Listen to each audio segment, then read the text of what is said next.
SNESdrunk.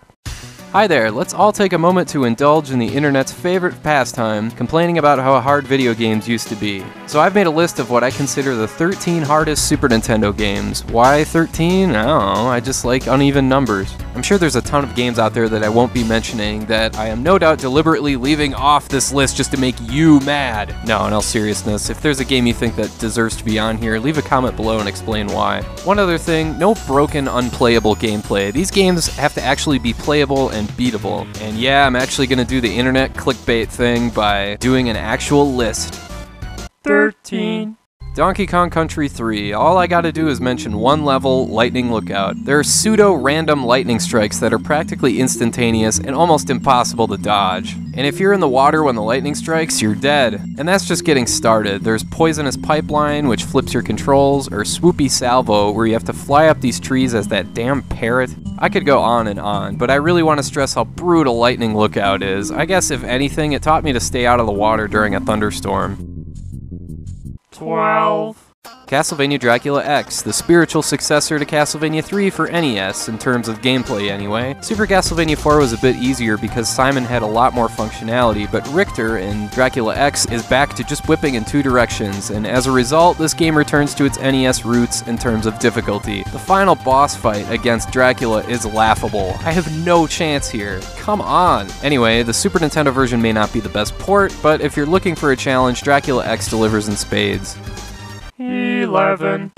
Gradius 3. I don't want to overload this list with shoot-em-ups. I could very easily do that, and nobody would blame me. So many of these games are so tough. But Gradius 3 in particular has a couple sections that make you just want to tear your hair out. I have to point out this one where the level keeps accelerating, and you have to keep dodging to avoid instant death. No power-ups can help you here, except pure speed and quick reflexes. The biggest problem here, though, is that if you die, you start with nothing. You're some sorry, slow-ass ship again. So you have no chance to get past this part. You might as well just start over. It's usually beneficial to have checkpoints, but in this case, it almost works against the game. The 2 token power-ups you get just barely give you enough speed to get past this part, and that's if you're lucky.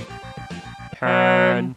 Earthworm Jim 2. Yeah, as if the first Earthworm Jim wasn't hard enough, the sequel puts it to shame. And to give you one example of how ridiculous this game is, here you are flying around as a blind salamander navigating your way through an intestinal tract. And it's hard! Your typical platforming stuff is here as well, even more insane than its predecessor. And yeah, there's quite a few checkpoints at least, but I actually think this game's insane and surreal nature makes Earthworm Jim 2 even harder, if that makes any sense. And if it doesn't, then well, you'll just have to play this and find out. 9. Disney's The Lion King. Hey, wait a second, what's a Disney game doing on this list? Well, anyone who grew up playing Lion King is nodding their head right now. There are certain areas in this game that will make you tear your hair out. Like swinging across here, you have to be absurdly precise, down to the pixel, or you'll fall and you'll die. And of course, there's these damn monkeys. Yeah, this game looks happy and bouncy and all Disney and whatever, but certain jumps and enemy patterns are infuriating. 8. Contra 3, The Alien Wars. Yeah, you know all about Contra, so I don't have to go into too much detail here. The normal difficulty setting here isn't that bad, but to get to the game's true ending, you gotta beat the game on hard, and man, there's so much stuff flying all over the place, right from the get-go. I mean, this is seriously within the first 15 seconds of the first level. Longtime viewers will remember when I tried playing this drunk and I died 3 times within a minute. Not my finest moment among many poor moments. But yeah, you want a challenge? Crank through Contra 3 3 times on all 3 difficulty levels, and if you beat it on hard, you are legit. 7.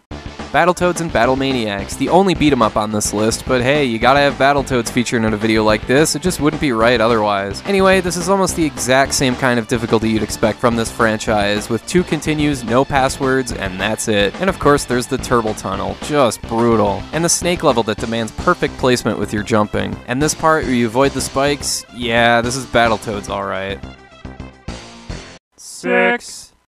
ActRaiser 2, kind of a disappointing game, but hey, if you want a challenge, this is one of the hardest side-scrollers you'll ever play. Try not to get hypnotized by how gorgeous ActRaiser 2 looks, because all sorts of enemies in all shapes and sizes come at you non-stop from every direction, at any time. Some patterns here just aren't consistent or even discernible, and that makes this game really frustrating. No, there's no simulation or city building here like the first ActRaiser, it's just side-scrolling action and flailing away and hoping you get a little bit further on this life than you did the last time you died in embarrassingly quick fashion.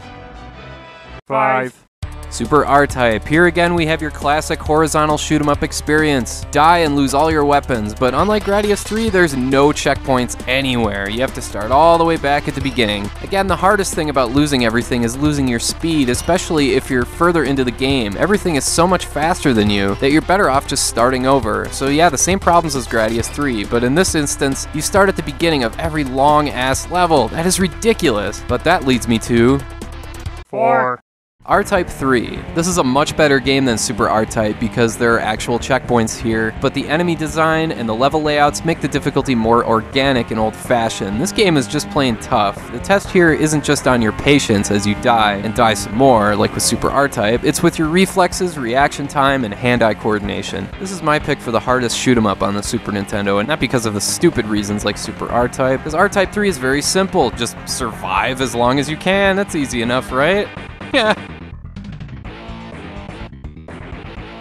3. Super Ghouls and Ghosts. The difficulty in this game is kind of twofold. First, you have to understand that there's a particular way to play this game. If you try and play it like a run-and-gun game like Contra or a platformer like Mario, then you'll probably consider this game to be broken and won't even get to the first checkpoint of the first level. Super Ghouls and Ghosts is a puzzle platformer that takes a lot of patience, a watchful eye, and a knack for good timing. So once you get over that hump, then you can get to the game's real difficulty, so prepare to die again, and again, but this game is beatable, I swear. With stuff like this sequence here, it takes a long time to memorize. And this brutal stretch here, I mean, just look at all the crap flying at you, good lord. This game is doable, really it is, but man, it is unforgiving. 2.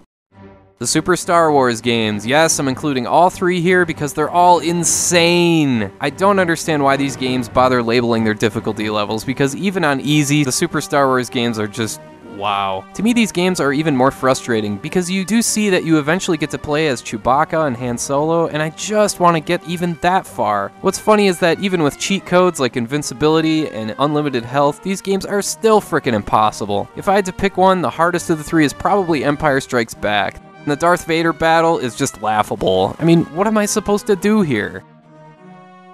1. And the #1 toughest Super Nintendo game, Hagane. I love this game because every button on the controller does an attack of some kind, and you're gonna need every single one because this game is relentless. It does not stop. It will haunt your dreams. It is fast as hell, and it takes every ounce of concentration to keep up. Hagane is totally worth it though. There's some remarkably clever level design, and I love this level where you're getting chased by the flames. But yeah, as you can see, it is hard as balls from this first segment of the first level onward. The thing is though, this game is so well made that I think it's absolutely worth the challenge. Hagane is one of those games you just have to play for yourself. It's all about feel, and if it agrees with you, then you'll find the challenge pretty appealing. And again, I can't overstate how awesome it is to have so many different attacks, but what makes Hagane stand out is that usually when your character is this overpowered, you're able to just bulldoze your way through the game, like say Skyblazer or Sparkster or something like that. But in Hagane, the enemies and level design match your abilities. It's fun, it's smooth, it's intuitive, and it's just on the edge of being so hard that it's unfair, but it doesn't quite cross over. That's what makes Hagane the hardest game on the Super Nintendo.